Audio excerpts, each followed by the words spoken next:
फलचारुभक्षणम् उमासुतं शोकविनाशकारकं नमामि विघ्नेश्वरपादपङ्कजं।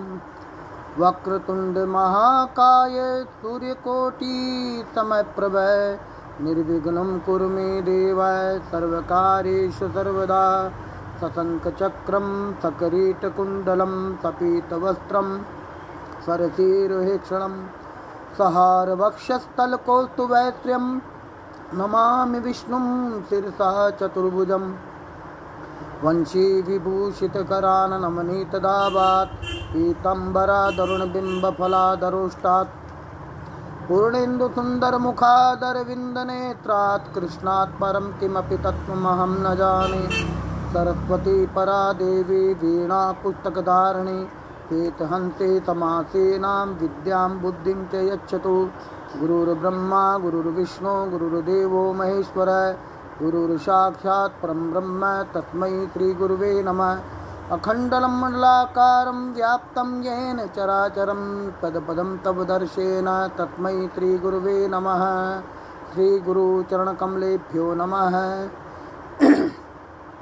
अधिक मास की कथा नारद पुराण से जो ली गई है आपके सामने प्रस्तुत कर रहा हूँ। आज मैं तृतीय अध्याय और चतुर्थ अध्याय आपको श्रवण कराऊंगा।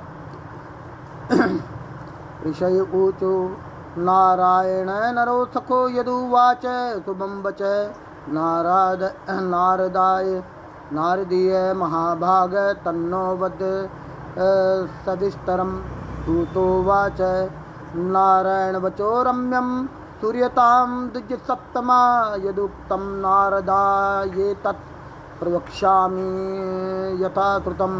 श्रीनारायणवाच शृणु नारद वक्ष्यामि यदुक्तं हरिणा पुरा राज्ञे युधिष्ठिरो एवं श्रीकृष्णे महात्मना। एकदा धार्मिको राजा अजातशत्रुर्युधिष्ठिर धूतपराजिता धृतराष्ट्रा छलप्रिय। ऋषियों ने प्रश्न किया,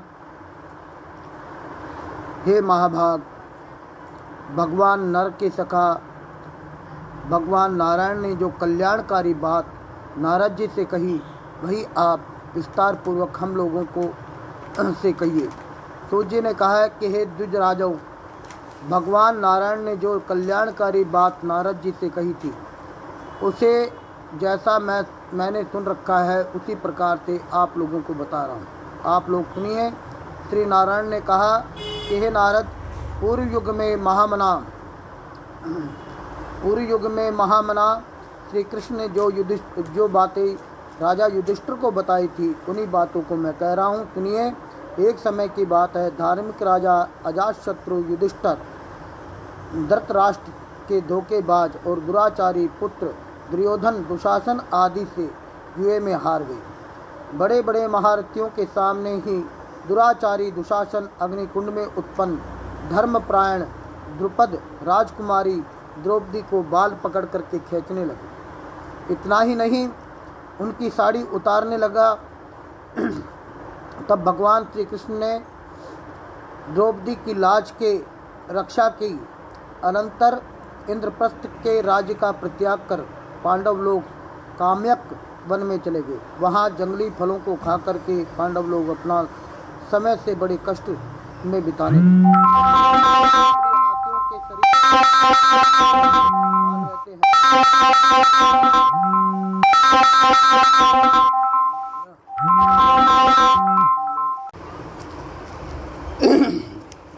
बड़े बड़े महारथियों के सामने दुराचारी दुशासन अग्निकुंड से उत्पन्न धर्मपरायण द्रुपद राजकुमारी द्रौपदी के बाल पकड़ करके खींचने लगा।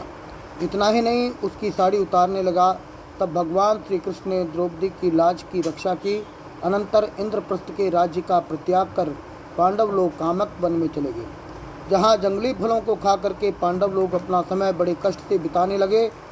जैसे जंगली हाथियों के शरीर में बड़े बड़े बाल रहते हैं उसी प्रकार उनके बड़े बड़े बाल हो गए। उन दुखिया पांडवों को की दुर्अवस्था देखने के लिए मुनियों को साथ लेकर के भगवान देवकी नंदन श्री कृष्ण काम्यक वन में गए। उन भगवान को आया हुआ देख करके जैसे शरीर में फिर प्राण लौटा। सहसा उठ करके युधिष्ठिर भीम और अर्जुन प्रेम से विह्वल होकर के बड़ी प्रीति के साथ उनसे गले मिले। अनंतर नकुल और सहदेव ने भी श्री कृष्ण के चरण कमलों की भक्ति पूर्वक सिर नवाया। द्रौपदी ने भी कमजोरी के कारण धीरे धीरे चल करके वहां आलस का परित्याग कर भगवान को झटपट प्रणाम किया।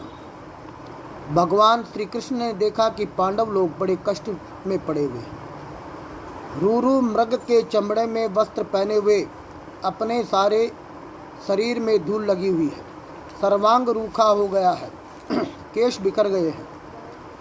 बिखरे हुए हैं। और पांचाल राजकुमारी द्रौपदी को देखा कि वह भी उसी प्रकार से सूख करके काटा हो गई है।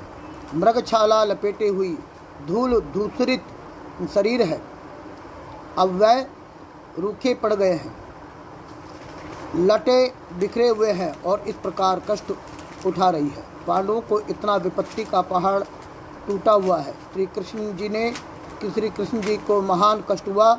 भगवान ने अपने भक्तों पर दया करते हुए अपने भक्त पांडवों की दुरवस्था देखकर उन्होंने धृतराष्ट्र के समस्त पुत्रों को भस्म कर देने की इच्छा की। वे विश्व के आत्मा कुपित हो गए, उनकी बाहें टेढ़ी हो गई, आंखें तिरछी चढ़ गई, करोड़ों को भस्म कर देने की इच्छा की। वह विश्व के आत्मा कुपित हो गए और महाकाल की तरह उनका मुंह विकराल हो गया। मुखमंडल से प्रलय काल की अग्नि के समान लपट निकलने की अवस्था हो गई। उन्होंने होठों को दांतों से कसकर दबा लिया और ऐसा प्रतीत होने लगा कि वे तीनों लोगों को जला करके भस्म कर देंगे।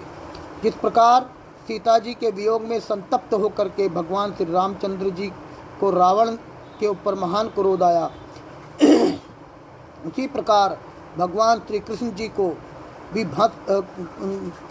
भी स्वरूप हो गया। भगवान के इस विकराल रूप को देख करके अर्जुन थरथर कांपने लगा। वह उठ करके शीघ्र दोनों हाथ जोड़ करके डरते डरते श्री कृष्ण जी की स्तुति करने लगा।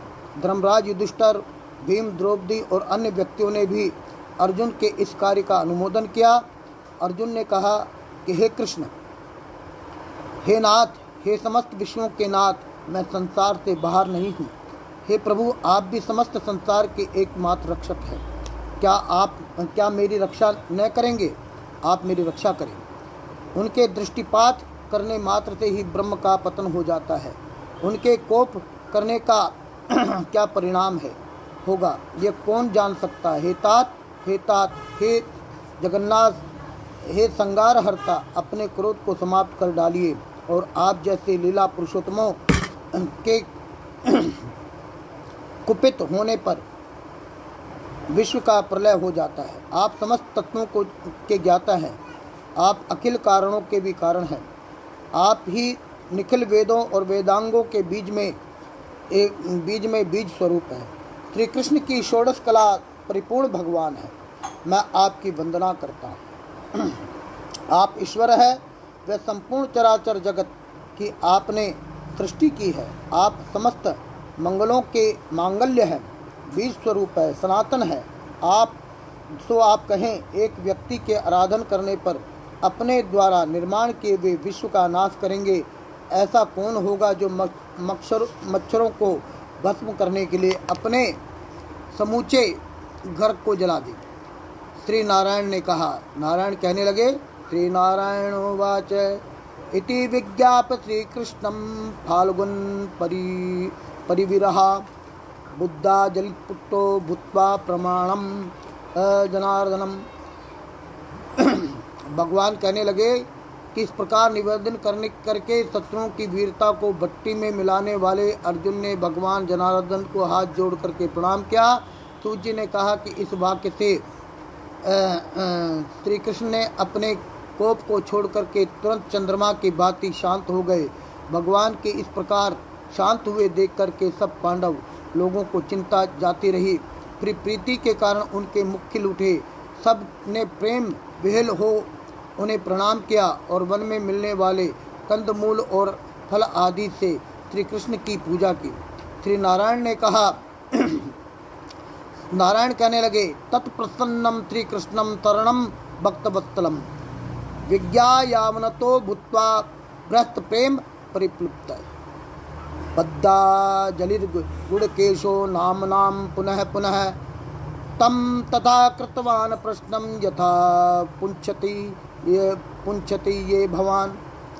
तो भगवान ने कहा कि नारायण ने कहा कि अनंतर सबके रक्षक भक्तों की कृपा करने वाले श्री कृष्ण जी को प्रसन्न हुआ जान करके बड़े भारी प्रेम से सारोबार हो सिर झुका करके दोनों हाथ जोड़ करके अर्जुन ने बारंबार फिर बार प्रणाम किया और भगवान ने उन्हीं के प्रश्नों के संबंध में पूछा जिन प्रश्नों को आपने हमसे पूछा। अर्जुन इस प्रकार के प्रश्नों को सुनकर के भगवान श्री कृष्ण ने मुहूर्त भर के लिए मन में विचार किया।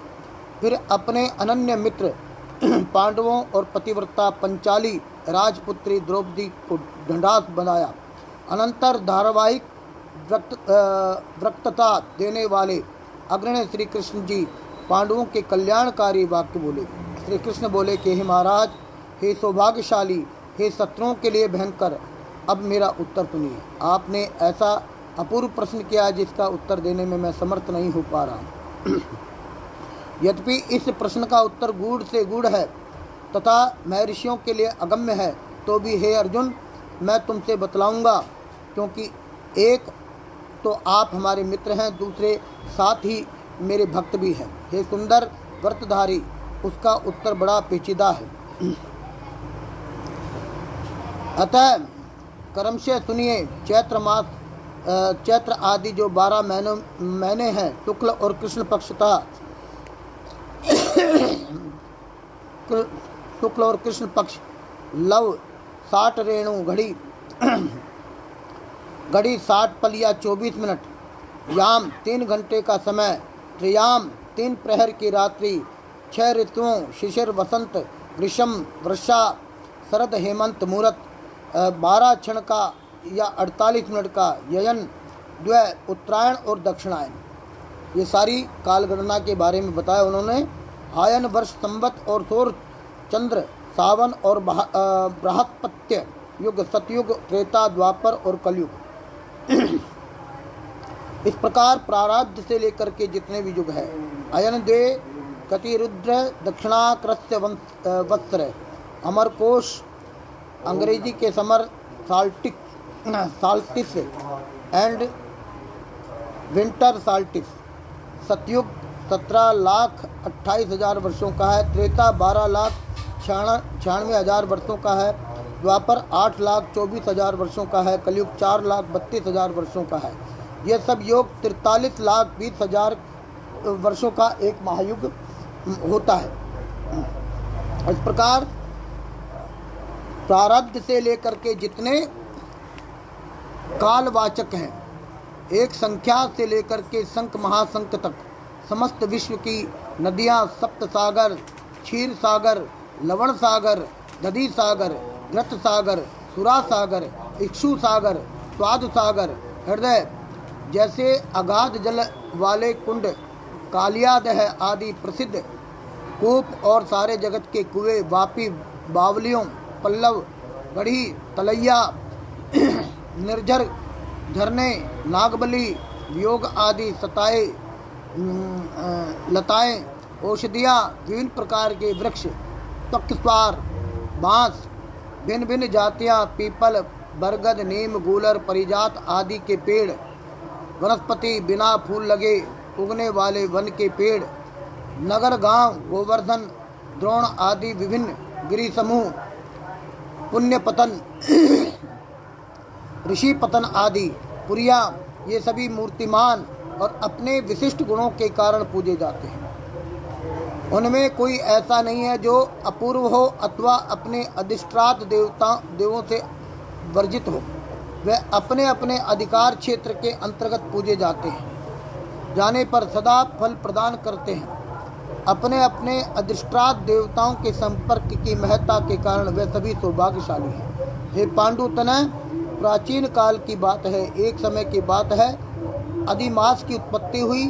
सब लोगों ने उस स्वामी के रहित होकर के निंदित मास से कहा कि मलमास में सूर्य की संक्रांति नहीं हुई, अतः तुम अनाधिकारी हो। भक्त रूप होने के कारण तुम अछूते हो और विवाह, उपनयन आदि मांगलिक कार्य, शुभ कर्मों के लिए त्याज्य हो। लोगों के मुझ से इस प्रकार की बातें सुनकर मलमास का उत्साह जाता रहा और उसकी कांति मलिन पड़ने लगी। वह दुख में पड़ गया। उनकी आत्मा बड़ी खिन्न हो गई। हृदय में उसे बस एक ही चिंता सताने लगी कि चित्त में शूल की तरह चुभने लगा, मरणासन की भांति हो गया। बाद में धीरज धारण करके मेरी शरण में आया। ऋषिराज, नर बैकुंठ लोक में जहाँ मैं निवास करता हूँ वहाँ मैं पहुँच ही तो गया। भवन के भीतर आकर के उसने मुझ पर परम पुरुष पुरुषोत्तम का दर्शन किया। बहुमूल्य रत्नों से जटित स्वर्ण सिंहासन पर मुझे बैठा देख करके वह भूतल और डंडे के समान गिर पड़ा, अर्थात दंडवत किया। हाथ जोड़ करके नेत्रों के आंसुओं की धारा बहता हुआ धैर्य धारण करके गदगद वाणी से कहने लगा। पूज्य ने कहा कि इतना वृतांत कह करके मुनिराज बद्री नारायण चुप हो गए। यह कथा श्रवण कर भक्तों का अनुग्रह करने वाले नारद जी ने फिर पूछा। नारद जी ने कहा कि पूर्ण पुरुषोत्तम भगवान विष्णु के विमल लोक में जाकर के भक्ति द्वारा सुलभ होने वाले, संसार के समस्त पापों को दूर करने वाले, बड़े बड़े योगियों को भी न मिलने वाले, विश्व के अभय प्रदान करने वाले, ब्रह्म स्वरूप मोक्षदाता भगवान मधुसूदन और उनकी शरण में गए हुए अधिक मास ने उनसे क्या कहा, तो कथा सुनाइए। श्री नारायण वाचे शृणु नारद वैक्षम लोकानाम हित कामया अधिमासेन यत् प्रोक्ता हरेर ग्रह शुभम वचय। हरेरे ग्रह शुभम वचय अधिमास अयि नाथ कृपा निधे हरे न कथम राक्षसी महिमा गतम कृपणम प्रबलो निराकृतम मलमासे सत्य विधाम विधाय में। श्री नारायण ने कहा कि हे नारद, भगवान पुरुषोत्तम के आगे अधिक मास में जो सुखदायक बातें कही, उन बातों को लोक कल्याण की कामना से मैं कह रहा हूँ। आप सुने। अधिक मास ने कहा कि हे नाथ, हे कृपा के सागर, हे हरि, जो मुझे शक्तिशाली है, उन्होंने यह मलमास है ऐसा कहकर के मुझको अपनी पंक्ति से बाहर निकाल दिया। ऐसे मुझे बहिष्कृत और दीन की तथा आए हुए को क्यों रक्षा कर रहे हो?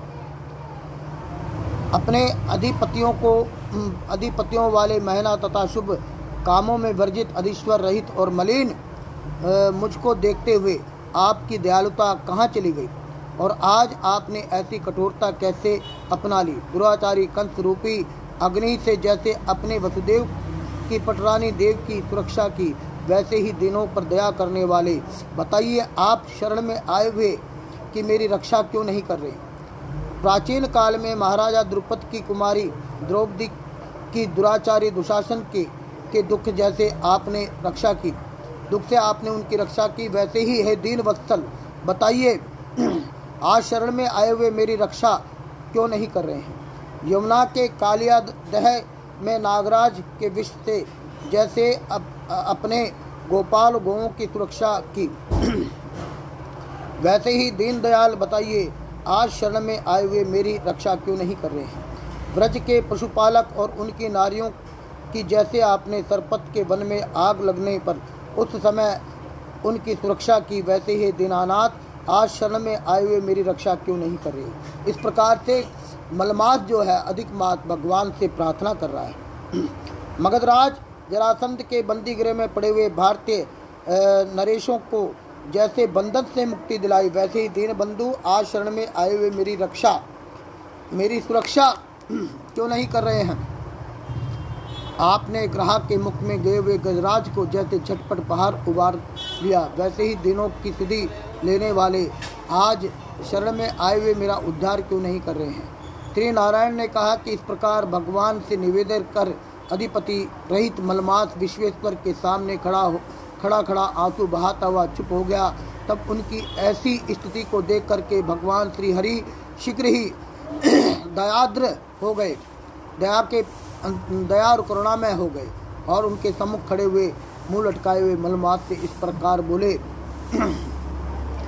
इस प्रकार कहने लगे।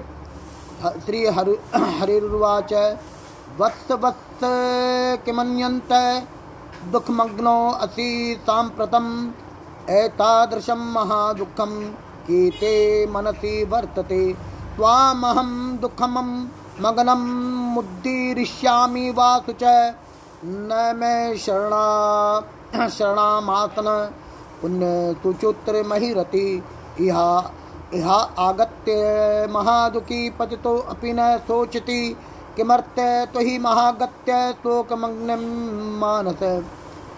तो नारायण कहने लगे, श्री हरि ने कहा कि वत्स्य, क्यों इस समय दुख और संतप्त हो रहे हो? ऐसा कौन सा भारी क्लेश है जो तुम्हारे मन में समा गया है? तुम कष्ट सागर में पड़े हुए हो। मैं तुम्हारा उद्धार करूंगा मैं तुम्हारा उद्धार करूंगा, शोक करना छोड़ दो, क्योंकि जो मेरी शरण में आ गया फिर उसे शोक करने योग्य कुछ नहीं रह जाता। यहाँ आकर के भारी से भारी दुखिया और पतित भी शोक से मुक्त हो जाते हैं। फिर किस लिए यहाँ आकर भी तुम अपने मन में शोक का स्थान दिए हुए, अपने शोक को अपने मन में धारण किए हुए। यह तो शोक रहित स्थल है, यहाँ किसी को वृद्धावस्था नहीं होती। यह तो नित्य आनंद युक्त और मृत्यु वर्जित धाम है। ऐसे बैकुंठ में आकर भी तुम्हें इतना कष्ट सता रहा है। तुम्हें यहाँ क्लेश पीड़ित देख करके बैकुंठ लोक में रहने वाले गरुड़, काक, भुसंडी आदि पार्षद बड़े आश्चर्य में पड़ गए हैं। हे वत्स, तुम क्यों आत्महत्या करना चाहते हो? जिस कारण से इसका कारण तुम मुझे बताओ। श्री नारायण ने कहा कि भगवान के आश्वासन युक्त वाक्य को सुनकर के जैसे बोझ लिए हुए व्यक्ति अपने सिर का बोझ उतार करके सांस लेता है, उसी प्रकार से दीर्घ श्वास लेता हुआ मलमास भगवान मधुसूदन से बोला। अधिक मास कहने लगा, अज्ञातम किचन्नेवास्ति सर्वत्र भगवस्त्व आकाशा इव सर्वत्र व्यापे विश्व व्यवस्थिते चराचरगतो विष्णु साक्षी सर्वस्य विश्वदर्कः कुटस्थे त्याय सर्वाणि भूतानि न च व्यवस्थिता। अधिक मास ने कहा, आप से अज्ञात कुछ नहीं है, क्योंकि आप सर्वव्यापी हैं और आकाश की भांति विश्व में सर्वत्र व्याप्त और स्थित है। आप चर और अचर में विष्णु और सबके साक्षी स्वरूप संपूर्ण विश्व के दृष्टा हैं। आप कुटस्थ में व्यवस्था द्वारा समस्त भूत स्थित है। हे जगन्नाथ, आपके बिना कुछ भी नहीं है। फिर भी हे भगवान, क्या आप मेरे अभागे की मानसिक पीड़ा से अपरिचित हैं? तापी हे नाथ, मैं अपने संताप को कह रहा हूँ। जिस प्रकार के दुख के जाल में फंसा हूँ, ऐसे कष्ट पीड़ित व्यक्ति को मैंने आज तक कभी नहीं देखा और न सुना। क्षण, लव, मुहूर्त, पक्ष, मास, अहोरात्र आदि अपने अपने अधिपतियों के अधिकारों में सर्वदा निर्भय रह करके आनंद मनाया करते हैं। एक मैं ऐसा अभागा हूँ जिसका न कोई नाम है, न कोई स्वामी है और न कोई आश्रय स्थल है। इसी से उन सब क्षण, लगन, मुहूर्त, पक्ष, मास और रात्रि आदि अधिपतियों ने समस्त शुभ कर्मों से मुझे बहिष्कृत कर दिया है। यह मलमास सदा निषिद्ध है, अंधा है और पतन के गर्त में गिराने वाला है। इस कारण से मैं विनिष्ट हो जाना चाहता हूँ। जब जीवन धारण करने का रंज मात्र भी उत्साह नहीं रह गया, पूरी तरह से जीवन बिताने की अपेक्षा में मर जाना श्रेष्ठकर है। जिसका हृदय सदा जलता रहे वह कैसे सुखपूर्वक जी सकता है? हे महाराज, इससे अधिक मुझको कुछ कहना नहीं है। आप दूसरे को कष्ट में पड़ा हुआ देख करके देख सकते हैं। आप परोपकार के प्राण हैं, इस कारण से वेदों के पुराणों के पुरुषोत्तम के नाम से विख्यात हैं। आप अपने धर्म का विचार करें, जैसी रुचि हो वैसा कीजिए। मुझे जैसे साधारण प्राणी द्वारा आप जैसे महान प्रभु ने बड़ी घड़ी घड़ी वही बात दोहराना ठीक नहीं है। मैं फिर भी मैं कहूँगा कि मैं आत्महत्या करूँगा, मैं अपनी जान दे दूँगा, मैं अवश्य प्राणों को छोड़ दूँगा। हे नारद जी, इतना कहने पर मलमास चुप हो गया। अनंतर लक्ष्मीपति के समीप एकाएक धड़ाम गिर पड़ा। उसे वहाँ इस प्रकार गिरते हुए देख करके बैकुंठ की सभा निवासियों को बड़ा विस्मय हुआ। फिर नारायण जी ने इतना कह करके चुप हुए कि अधिक मास से अत्यंत करुणा के भार से दबे हुए श्री कृष्ण जी मेघ के समान गंभीर और सुंदर वाणी में शिशिर ऋतु के चंद्र किरणों के भांति शांतिदायक वचन बोले। सूत जी ने कहा, सूतो वाच नारायणस्य निगमादि प्राणस्य पापो गवार्दि वडान अग्निपचो वदस्तत श्रुत्वा प्रेषिति मना मुनिराव भाषी शत्रुपुरादि पुरुषस्य वचांसी विप्रा। सूत जी ने कहा कि हे ब्रह्मर्षियों, वेद रूपी रिद्धि के आश्रित भगवान नारायण के पाप समूह रूप बढ़ते हुए वराधि सागर के ज्वार की लहरों को सोखने के लिए प्रचंड बड़वानल के समान निर्मल वचनों को सुनकर के अंतकरण में हर्षित हुए मुनिवर नारद जी फिर आदि पुरुष भगवान के प्रवचनों को सुनने की अभिलाषा से बोले और उन्होंने आगे उसको सारे वचनों को सुनाया। इस प्रकार से मैंने तृतीय और चतुर्थ अध्याय आपके सामने प्रस्तुत किया कि मलमास को भगवान ने अपने शरण में आश्रय दिया और कहा कि तुम मेरे नाम से पुरुषोत्तम मास के नाम से जाने जाओगे। हाँ, ये ठीक है कि मांगलिक कार्य इसमें वर्जित है, परंतु भक्ति करना, गीता आदि का पाठ करना, भागवत पुराण पढ़ना, भगवान की भक्ति में संलग्न लगने का पूर्ण फल मैं आपको दूंगा। कल हम इस कथा को विस्तार से आपको और सुनाएंगे। श्री बृहन्न नारद पुराणे पुरुषोत्तम मास महात्म्ये मलमास विगत्रे नाम तृतीयो चतुर्थो उत्सवो भगवान श्री कृष्ण अर्पणमस्तु। श्री कृष्ण गोविंद हरे मुरारे, हे नाथ नारायण वासुदेवा। श्री कृष्ण गोविंद हरे मुरारे, हे नाथ नारायण वासुदेवा। हे नाथ नारायण वासुदेवा, हे नाथ नारायण वासुदेवा, हे नाथ नारायण वासुदेवा। धर्म की जय हो, अधर्म का नाश हो, प्राणियों में सद्भाव हो, विश्व का कल्याण हो, सत्य सनातन धर्म की जय। नमः पार्वती पते, हर हर हर महादेव शंभो। सभी बंधुजनों को मेरा सतत नमन। डेली प्रातः अधिक मास की कथा को आप सुने और इसको लाइक करें, सब्सक्राइब करें मेरे चैनल को और अपनी राय भी प्रकट करके मुझे बताएं कि आपको कैसा लगा। इसी के साथ सबको मैं नमन करता हूँ।